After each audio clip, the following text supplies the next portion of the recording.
let's take the case of trailing edge.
So this is how your PWM looks like.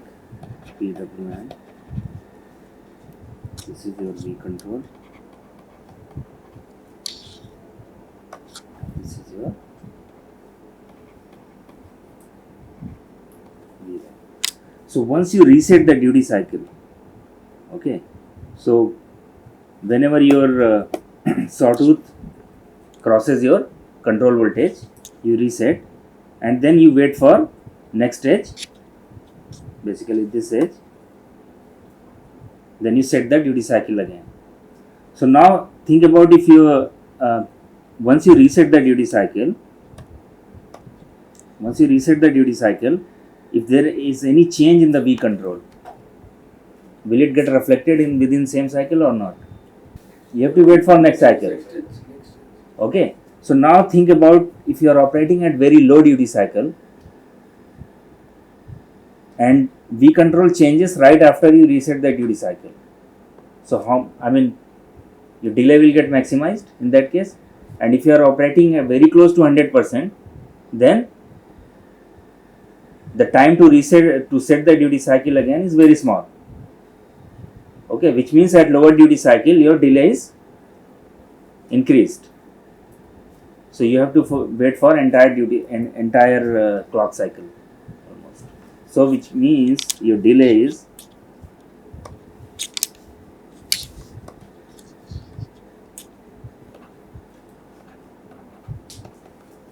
one minus d into TSW. So if d equal to 0 or very close to 0, you have to wait for entire clock cycle, and if d is near 100%, then delay is almost 0. If PCTR increases, then it might get what's it say? No, but you will get a double pulsing. So usually you use a flip flop to avoid that. Because that is not a preferable thing. That will introduce noise. Let's say your V control is changing quite frequently, it's going up and down, up and down. So your PWM will look very random in that case, and you want a very clean single tone frequency from your PWM. So from transient point of view, you can see that okay, it will respond, but that is not a preferred way of designing your. Usually use flip flop to synchronize it with your clock. So you don't want anything happen in between until the next clock edge comes. Okay. Otherwise, you will see a lot of harmonics in your output.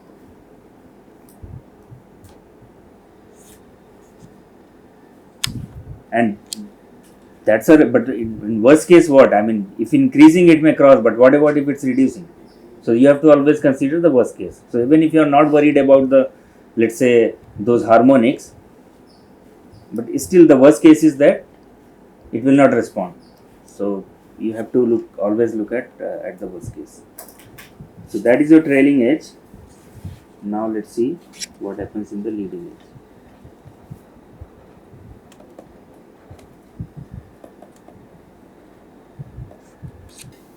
And it's quite obvious, it should be opposite of that.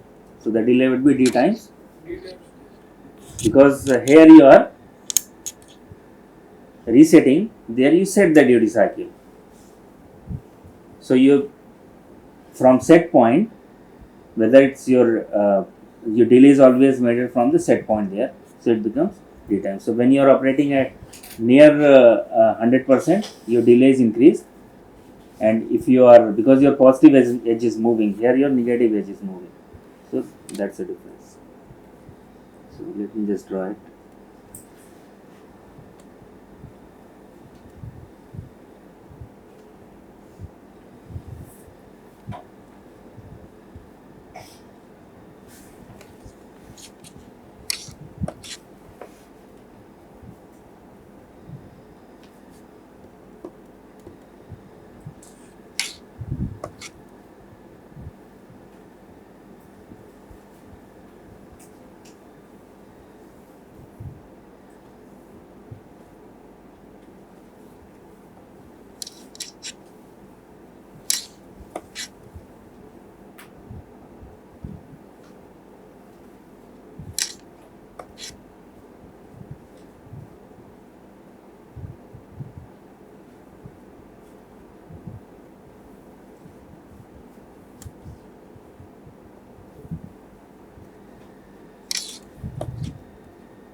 Okay.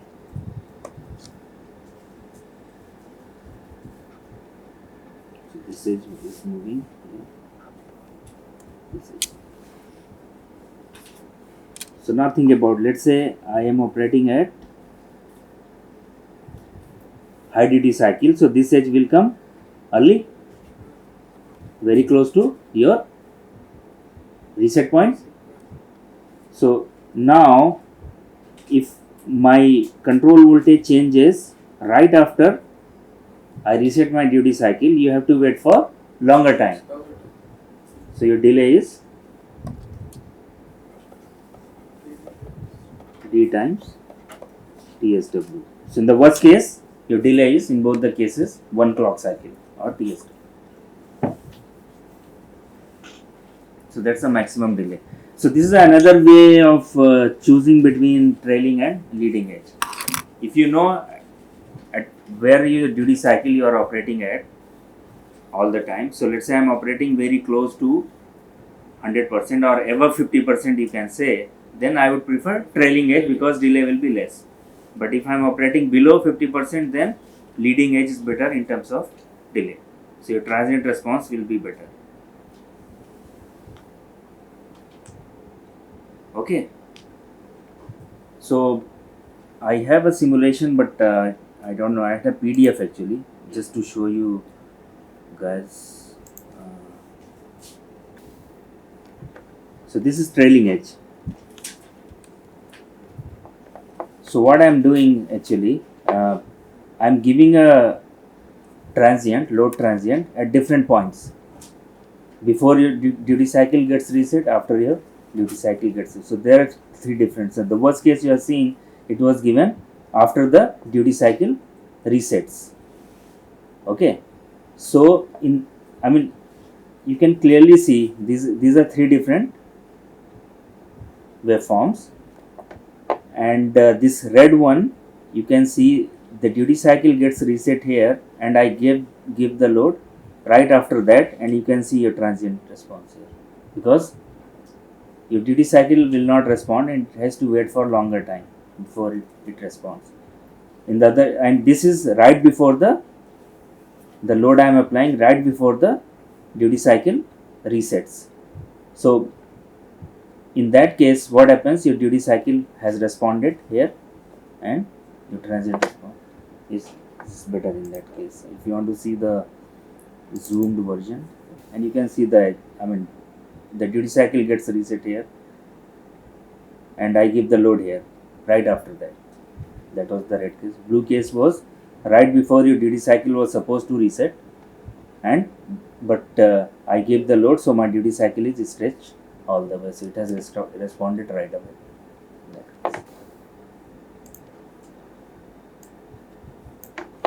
Okay, so in the dual edge case, this will look better because you are sampling at both sides, so you're basically rising and falling edge both can change. So your transient response may look better in that. So if you're operating, I mean your operating range is like of duty cycle is all the way from, let's say, close to 0 to 100%, then in terms of transient response you might get a better performance with dual edge modulation.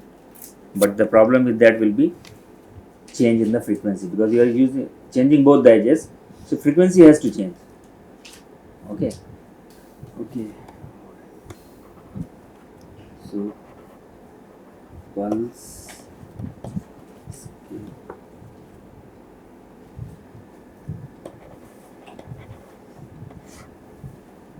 It's also called PSM.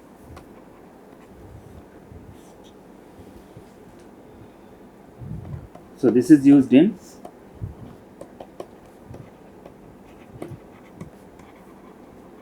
light load condition, or when duty cycle is saturated. So there could be two cases of your duty cycle saturation. One is you operate at very light load, you already know that how the response looks. Your V out equal to D times V in does not remain valid when it goes in DCM operation. Okay, so in that case you have to reduce the duty cycle, and then you define some minimum on time. So D min is basically controls your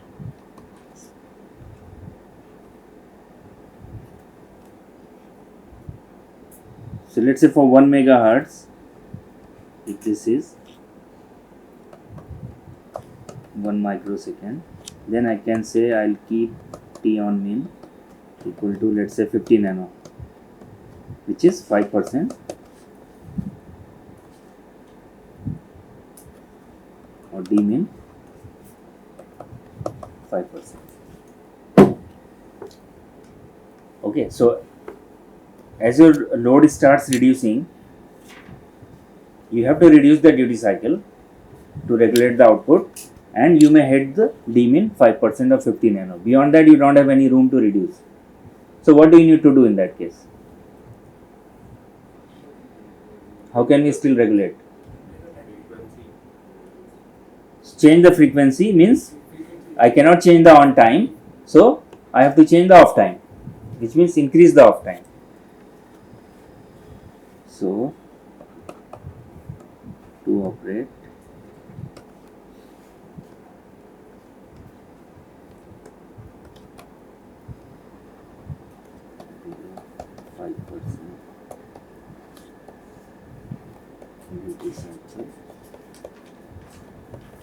T of must be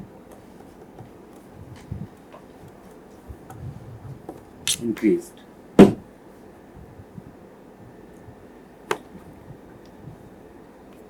Okay.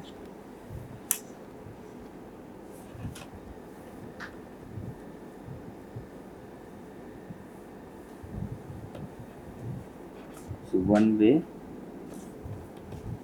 is to reduce the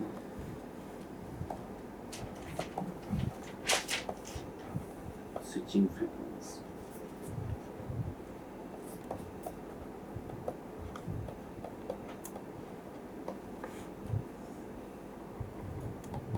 While keeping T on fixed at T on. Okay. So what you do, if I have this,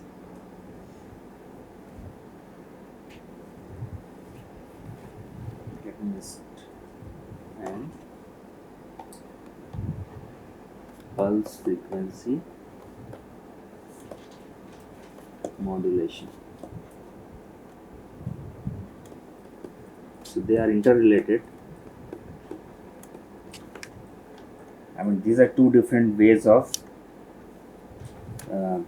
reducing the frequency or regulating the output under light load condition or when your duty cycle is saturated.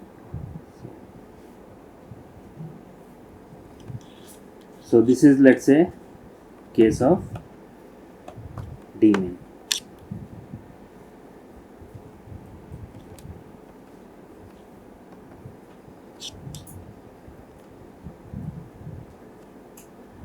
So if I keep on time fix and I do this, what would happen? So let's say this is I load 1, this is I load 2, which is less than I load 1. Okay, and this is DCM operation. Because if it's in CCM, then output will be different in the two cases. But here our consideration is output is same and load is reducing, so we are operating in DCM. So what are we doing exactly here? We are only skipping a pulse. Okay. So what we did actually,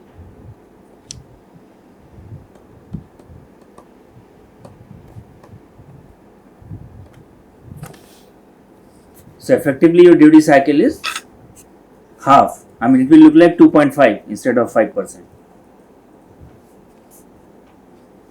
Okay, but the frequency will be half.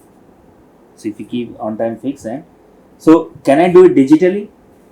I mean, I want to regulate. So let's say, I mean, I cannot get all the way from 5% to 2.5%. My output will drastically change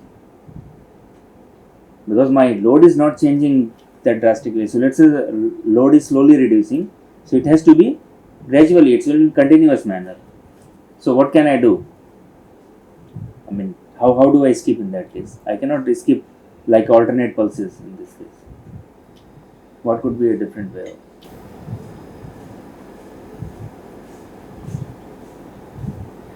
We must increase the Hmm? FSW can be reduced. No, I'm talking about that is PFM. I want to skip the pulses and still keep a very high resolution. How can I do that? Think digitally. Divided by 2. Divide by 2. So can I say this is 1:1? What does it mean? One skip means D mean is to 0. When you are skipping, it's a 0 duty cycle. And when you don't skip, D min. So for higher 14. resolution, what you do? Can I do 10 D min is to 0? So from D min, if I do 1:1, then you are going half. But I don't want to go half right away. I want to do, let's say, 0.9, 0.8, something like that. Okay, your load change is not going half right away. I mean, your load change is gradual. So let's say, so what you do, after every 10 cycle, you skip 1. So on an average, your duty cycle change is very small. Then you do 9 D min, 8 D min, then eventually you will go 1:1. Okay, D min is to 0, which will, then after that what do you need to do? Further, if it your load further reduces. Now it 1:1. Then this will remain dim and you do 2 pulses of 0%. Then 3 of 0% increase, and you can do, let's say, up to 10 of 0%. So 10 of 0% means, let's say, 1 so for 10 microsecond you will see a flat 0 and you will get 1 pulse of dimming. So this will look like a, much lower duty cycle. Na? Let's say that was 5%, it will look like less than 0.5% of, which is very difficult to achieve if you keep the frequency fixed. So this is basically a digital, discretely you do, and that's why we call it pulse skipping. You just keep skipping, and you can do digitally this. All you need just counter, and your counter count will keep on increasing or decreasing based on your load. That's it.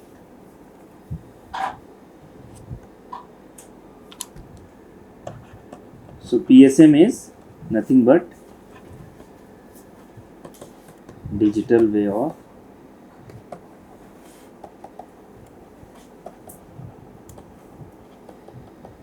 implementing PFM. In PFM, what you do, instead of V control controlling the what duty cycle,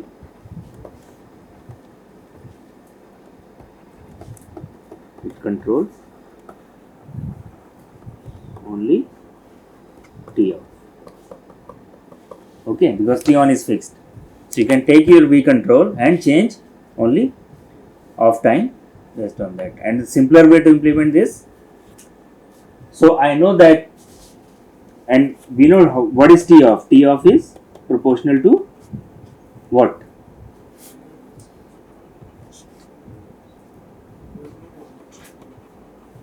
It's correct. Inversely proportional to load. And what would happen to the discharge rate at the output if your load gets lighter and lighter? It will increase, huh? So if I use a comparator, simple comparator, so if this is your V out,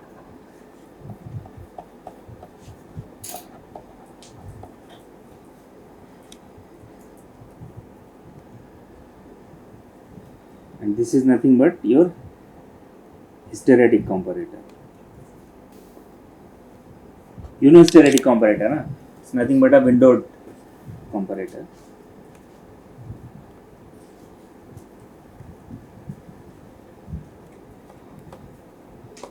This is VREF.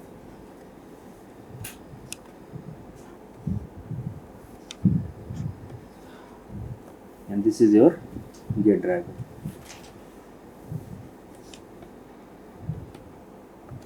Gate driver and FETs, everything I have included here. So you can think it's a power stage. This guy has a, let's say this has a plus minus delta V.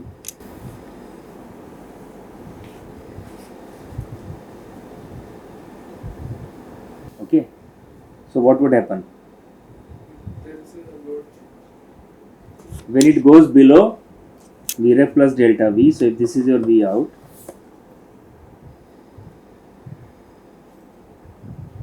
and it has a load here,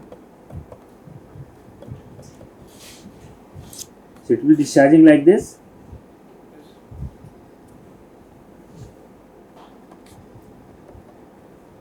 And if this is, let's say,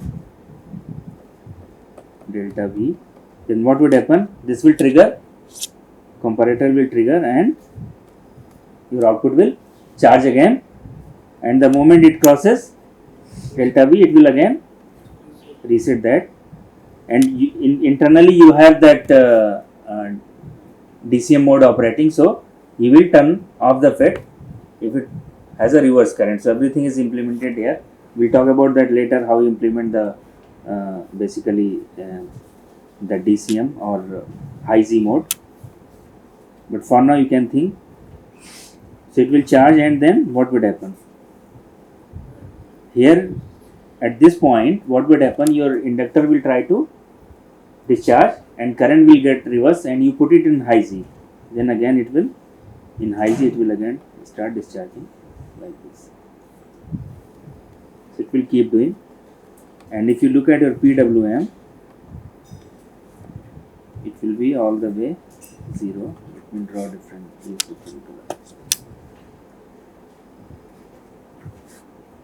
It will look something like this.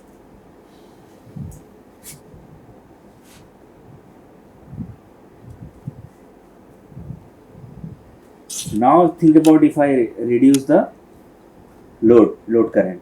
So this time will automatically stretch discharge time. So your pulses will come less frequently, or the overall frequency will automatically reduce. So that's what happens. So this is the way you implement the PFM mode, and instead of relying on the whole control, you can simply have a comparator in the feedback in the PFM mode. Okay, so you have to switch between PFM and PWM by switching over the control between the two.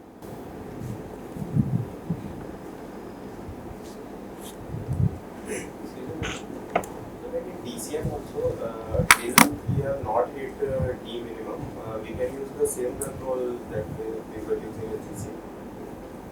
Yeah, you can use, but that control has to control the off time. That's what I mentioned here. Huh? No, till we have not hit the D min and we are operating in DCM. Then Yeah, that's how it happens. Huh? You switch over the control when you hit the D min only, because you don't have any room after that. But let's say you're operating at 50% duty cycle, you enter the DCM, so your loop will automatically try to reduce V control unless you hit the V control min, for which you get them. But after that, you don't have any room, it will saturate. So then you have to enter PFM or pulse skip mode, you don't have any other option. So whether you want to enter the PFM mode right, you enter the DSM, or you enter the D min, that is basically a part of analysis you have to do. See that where exactly you get the better efficiency. Because let's say you enter the PFM mode right at the beginning of DCM, then at that point your load current will be relatively higher compared to when you have a load current at D min. And you try to reduce the frequency at higher load current, then your conduction losses may increase. So it's a part of analysis you have to do, whether at what point you really want to enter to get a flatter efficiency. So let's say the moment you enter the PFM at DCM, your efficiency may slightly dip and then will start increasing when load gets lesser. You don't want to do that actually. You want your efficiency to look flatter. So you have to do your analysis based on your V in, V out, everything. So it depends on a lot of things, because your DCM boundary will also depend on your inductor value, your V in, V out, everything. So and load current. So that's how basically you decide. But you can always use the same loop to control to build your PFM model. The only thing is that V control is changing the off time. So V control has certain range, it may saturate, but here it can take care of any off time. It doesn't matter how long it is, because you are only relying on capacitor discharge time, that's it. But if you look at a V control, if V control hits, let's say your T off is proportional to V control, so it will keep increasing. At some point it may saturate. So that's why most of the time we implement this way, so that it doesn't saturate. And there is one more reason. Let's say your V in, V out remains roughly same, it's not changing. So when your load is basically applied again, you will enter PWM mode or CCM mode. So your control voltage will be roughly same where you left actually. Now if you are using the same control voltage to control the PFM mode, that control voltage has changed. You have lost the previous value. So your error amplifier has to slew and your transient response may look very bad. So that's why you want to keep your V control voltage charge around the same value which you actually want when the load comes again. So that's why we usually prefer this method to build the PFM, and this is also called burst mode actually. I mean, you are saying what you are doing. I mean, you are sending the burst of pulses and then going quiet. So you sending pulse and going quiet. So that's why burst of pulses. Sometimes we call it burst mode also. And this is how you implement the hysteretic control, non-linear. This is a non-linear control. There is no linear component in the feedback. Only comparator which is non-linear. Compared to like the design using Schmidt trigger, isn't it basically like Schmidt trigger compared? Yeah. Hysteretic comparator is nothing but symmetry. Huh? So most of the time we don't even keep this lower window actually. Do you guys remember the droop compensation? I talked about it. Huh? So when you are at the light load, you want to regulate at slightly higher voltage. So let's say I only keep the plus delta V. So I keep a Vref and plus delta V, that's it. So my lower threshold will be Vref not Vref minus delta V. Then you will be always regulating between Vref and Vref plus delta V, slightly higher. So whenever load comes, so that you get extra room for that undershoot actually. So I mean it's up to you. I mean what kind of spec you are looking for, whether you really need droop compensation or not. You can decide whether you want to have a hysteretic window between plus minus delta V or between Vref plus delta V.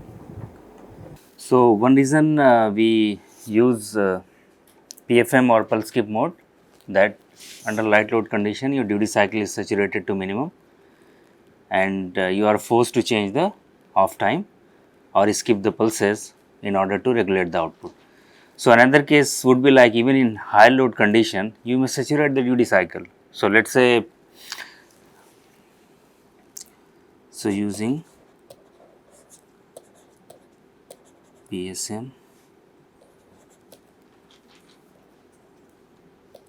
in CCM. So high load means you are operating in continuous conduction mode. So example is your V out is pretty close to V in or VDD. Okay.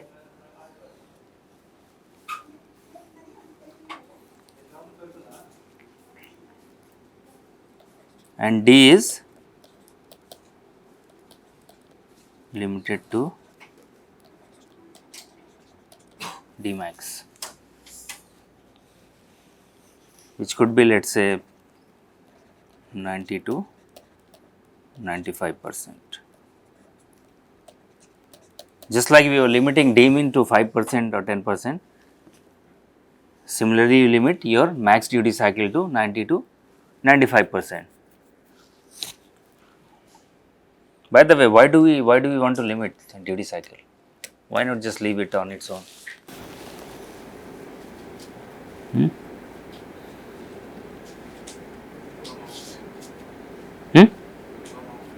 Yeah, so you have a certain delay in your loop, which might be due to your finite on time, and you have in the power stage in the non-overlap clock generator, you have certain delays there. Then your comparator has delay. So if you count everything together, you have to allow some minimum time to operate those circuits. If your total on or off time goes below than I mean it's basically less than the delay in the circuit, those circuits will not work. I mean they will not respond to that, and what would happen, your circuit loop will be almost dead in that case. It's not responding. So it will have some kind of a non-linear behavior. It will try to recover after that. So let's say you are hitting a minimum duty cycle 5% or let's say below, and your loop is not responding because your logic gates and comparators require little bit more time to respond. So what would happen actually in that case, in that particular cycle, it will look like you have skipped that cycle. So what will happen if you skip that cycle, your control voltage has to change because your error is not recovered. Whatever error you have, I mean you have to correct that. So if it does not get corrected, then your compensator will try to respond because you have a very high gain amplifier in the feedback. So it will try to change and then it will increase the duty cycle. But the problem would be, let us say your desired operation is maybe like 5% continuous, but that will happen in that case randomly. I mean it's basically you do not have any control over that.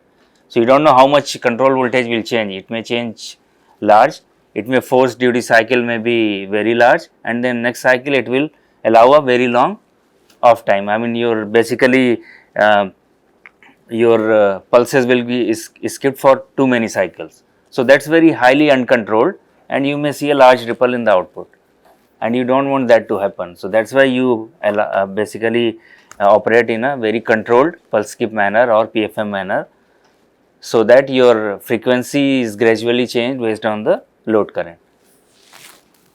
Okay, so this is the another case where you are operating at a, let us say, full load and you are hitting D max, and this will happen if your output is very close to input VDD. Okay, so let us say the required duty cycle is more than 95%. So you will hit and then there you want to skip the pulses. So what would happen?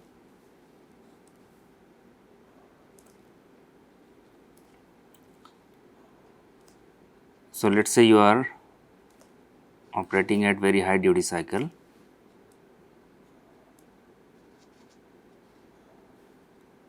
So this is your PWM, and what you do actually, you skip, and let us say this is D equal to 95%. Skip,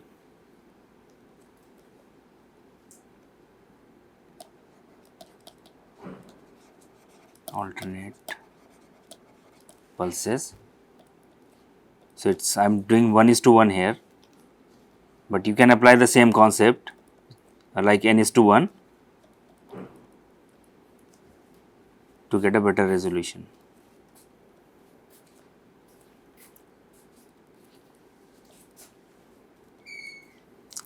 So I am looking for higher duty cycle, more than 95%. So what do I need to do? I mean in the earlier case when you are operating at light load, we are forcing that to 0. Here when you are skipping pulses, where do you want to force? 100%, huh?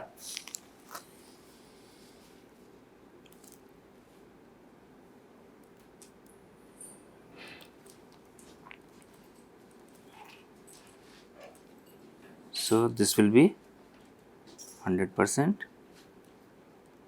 and then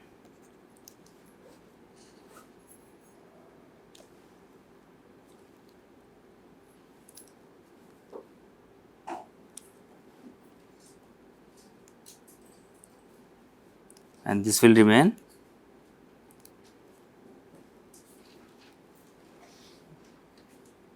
high here.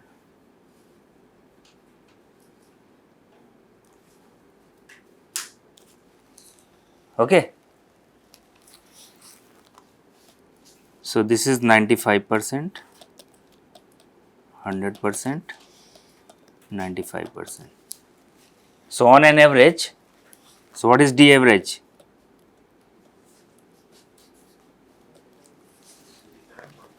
Hmm? 97.5. So 95 plus 100.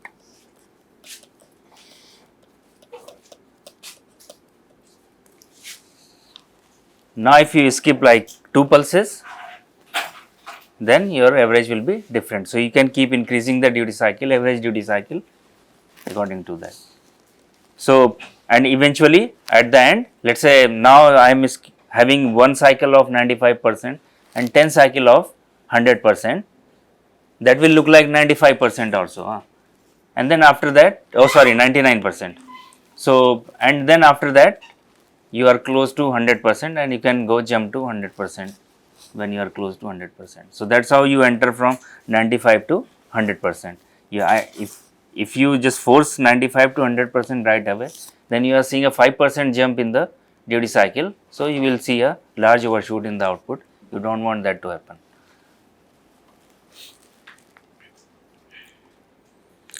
And this is true for if your output voltage, required output voltage is much lower.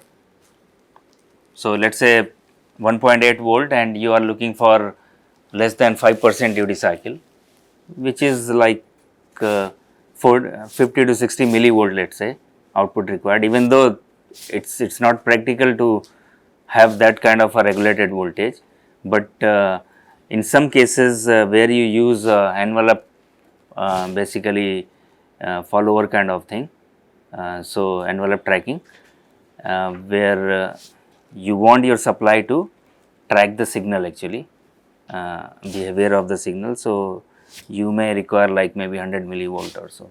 So, in that case your duty cycle requirement might be very low. So, if you remember, we need to turn off the bottom FET when it enters the DCM or inductor current gets reversed, because we do not want to have a reverse current in the inductor, otherwise we will lose some more losses there, more power there, and will reduce our efficiency. So, for due to efficiency reason, we do not want inductor current to get reversed. So, which means we need to detect the what is the zero cross, because what is happening when the inductor current gets reversed. So, this is your power FET.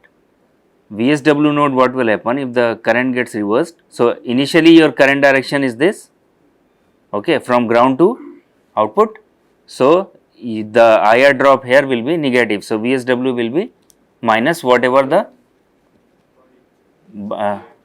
not the body, when it is on, it will be the RDS on multiplied by your, and that will be negative. So, the moment it gets reversed, it will become positive, because now you are dumping the current in that FET, which has a RDS on of, let us say, very small 50 to 100 milliohm. So, you will see this voltage going from negative to positive. So, which means if I am able to detect the zero cross, then I can detect whether it is entering DCM or not, or the load I have applied, it will meet the boundary condition of your CCM DCM. Okay. So, below that load you will have to operate in DCM. So, which means if I have a comparator and I connect the positive terminal to this and compare with the ground. So, the moment it goes more than 0, it will detect and I need to turn it off. So, how do I turn it off? So, the logic I have is simply a flip flop. So, what do I need to do? I need to first thing, I need to sample this voltage only during off time, because during on time I know this will always be high. So, it may give you the false output, okay, even though it is off, but then when your duty cycle is changing, you have to recover from that. You have to make sure that this device is turning on again. So, that is why we only sample this voltage during off time. So, now this is your, when this is high, this, so you can think about this is basically nothing but the driving the buffer, which is basically forcing this gauge voltage to high or low to turn it on or off. So, when this is high, what would happen? You want this device to turn on. So, this clock is high, it will, Q will be 1, because D is connected to VDD, it will be high. When this goes low, okay. So, no, sorry, PWM is, when the PWM is low, this is high actually, okay. So, you can think about this is your non-overlap clock output. I am drawing this buffer separately, the gate driver actually, but this is a, I mean eventually this everything will go in a same circuit, it will be part of your non-overlap clock generator and gate driver, but just conceptually I am drawing just to show how you turn off the gate, but there could be multiple logics to do that actually. This is just a one logic I am showing you. So, when this is on, this is high, what you are doing actually, you are looking for this voltage to go high and you reset it. So, the moment this crosses 0 volt, okay, goes above 0, this comparator will go high and it will reset the signal and the gate will be pulled to low. And now when your PWM goes high, okay, so you have to make sure this is, so this is will be low, it gets reset, okay. So, I mean even though it will be low, but this is another protection we have applied, that during when you have a turning on the PMOS, you have to make sure this is not turned on, okay. So, because if you are operating in a normal CCM mode, then you have to reset this gate when PMOS is turning on. So, because now we are not forcing this VPWM directly to the gate. So, this reset will take care of that actually, okay. So, there could be different ways to implement that. Sometimes I mean when you know you are putting in a high Z, when this is turned off, this is also turned off during off time. So, you can apply this logic outside globally, which will turn off both the FETs, that is also possible actually. So, you can implement in different ways. So, this is one way to implement high Z. So, which means the important thing is, I mean forget about what logic it has, you can think of any other logic and apply it. Just to the important thing is here, you need a 0 cross comparator, okay, and we have certain requirement on this. And if you look at I mean conceptually, this is nothing but behaving like a diode, because it is allowing only during forward current and reverse current is blocked, because diode will not conduct. And sometimes we call it like a diode, ideal diode or active diode. There are certain products also on this from TI and other companies, they call it active diode, because now it, I mean theoretically it does not have any forward voltage. Yeah? The moment you detect the 0, you turn it off. So, there is no drop across the diode, the only drop will be the IR drop, the current is flowing and that will be very low. Huh? So, now you can make the diode, I mean make RDS on very low, think about like 1 amp current and make it let us say 10 milliohm kind of. So, only 10 millivolt drop, which is not possible to get with any diode actually.